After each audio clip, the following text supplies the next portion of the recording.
Welcome to the Performance Appraisals tutorial for 2011. This tutorial will assist managers in completing the performance appraisal form. We have also provided you with a manager guide which contains instructions for completion of the appraisal form.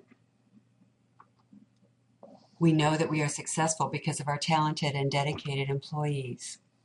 Our employees are our greatest asset and critical to our success. Taking the time to talk with employees during the performance appraisal process about their 2011 performance is important. Additionally, the performance appraisal process is a great time to begin guiding employee behavior and efforts for the coming year.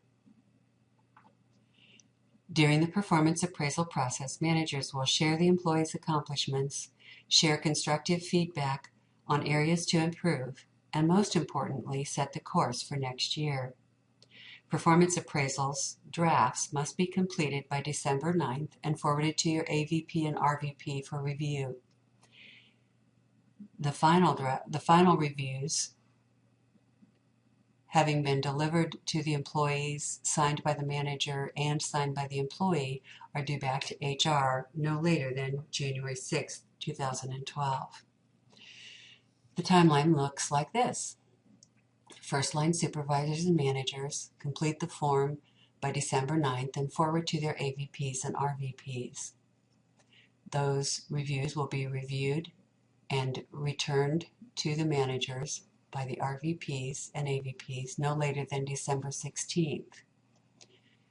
At that point, the supervisors and managers will schedule meetings with their employees, and those meetings must be completed no later than December 31st. Completed reviews, which have been signed by the manager and the employee, are due to Human Resources by January 6, 2012. Please mail one package containing all completed reviews for your operation. Let's take a look at the appraisal now. The appraisal form has 4 major components, and we will cover each of these sections individually in more detail. Please note that not all sections apply to all employees. If it doesn't apply to your employee, you simply check the Does Not Apply box and move to the next section. Taking a closer look, the first section is the Performance Factors Appraisal section. There are 16 performance factors in this section, and these factors describe the behaviors that are important in performance. They can describe the what, for example, cost. Rework adds cost, so how often did the employee perform the work without having to engage in rework or adding cost.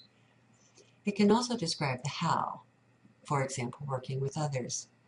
How well did the employee work with others, adding value to interactions with both internal customers and external customers. The Performance Factors section lists each factor along with a brief definition of the factor. Each factor is assigned a performance rating. There are 4 degrees of ratings with definitions for each category. There are several performance factors at the bottom that apply to managers and do not need to be completed for individual contributors. The ratings are really similar to a 1 to 10.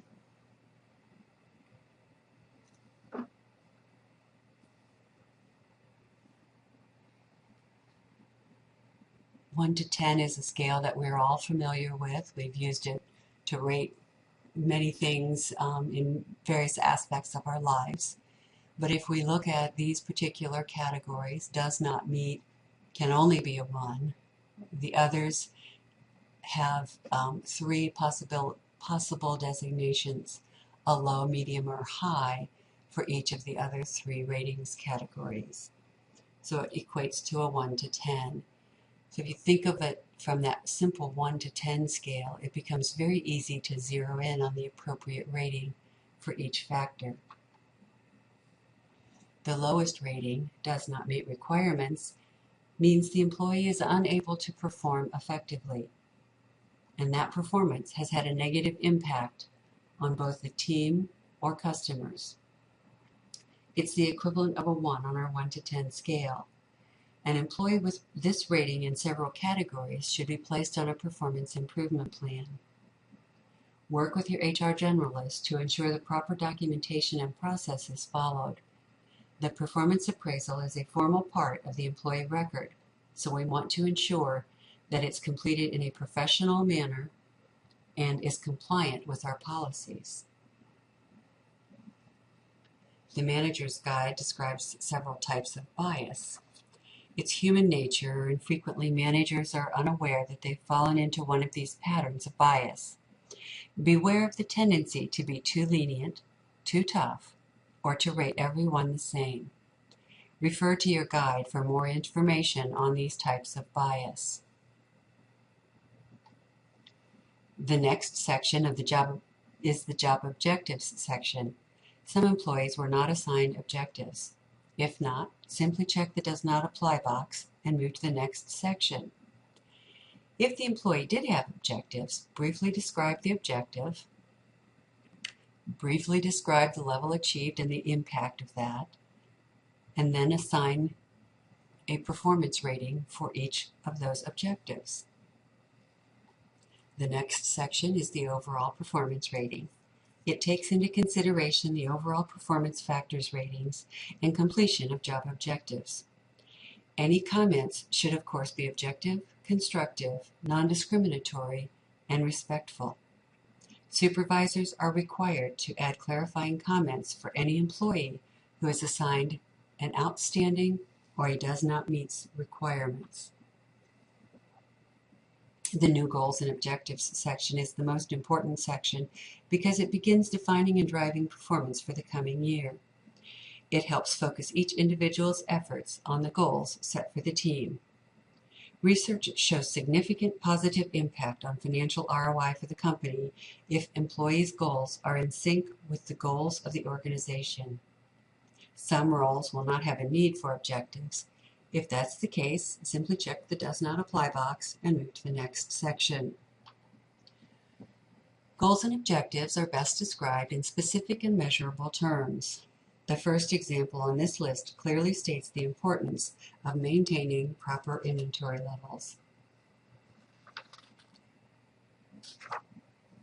It's specific because you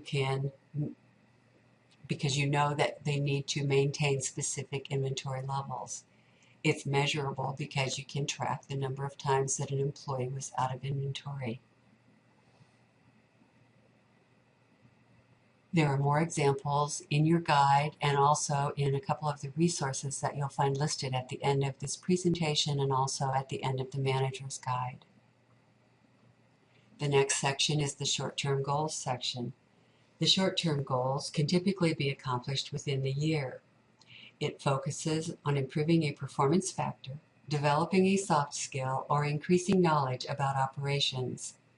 The goals should link to the goals of the team and enhance chances of success for the individual and the team. Long-term goals will not apply to all employees. They are best suited for high-potential employees who are on the management executive career path. For example, the goal, take project management role in increasingly complex projects over the next 2 years to develop program management skills, sets the course for an expanded leadership role 2 to 3 years from now. Performance appraisal meetings can be stressful for managers and employees. Here are a few tips to help make those meetings more pleasant for everyone.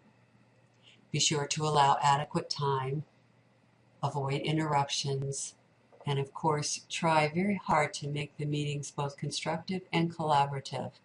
So there's a two-way dialogue and both people are very much engaged in that conversation and determining the path for next year.